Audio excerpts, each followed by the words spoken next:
खरा नुहे निया बर्षिब।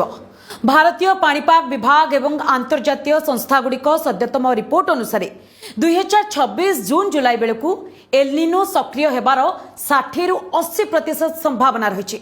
एलनिनो सक्रिय हेले समुद्रर तापमात्रा बढ़ी थाए, जहा फल स्थल भागरे प्रबल ग्रीष्म प्रवाह बा हिट वेव देखा दिए।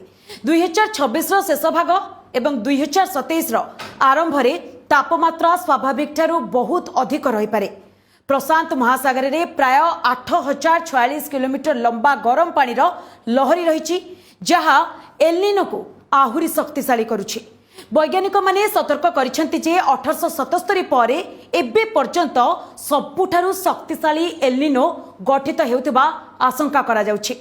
एथिपाई सारा पृथ्वी रे भयंकर गरम, खरा एवं रोग व्याधि व्यापी जाई पारे। से समय रे जहार फलस्वरूप पृथ्वीर प्राय 4% लोकंकर मृत्यु घटिथिला।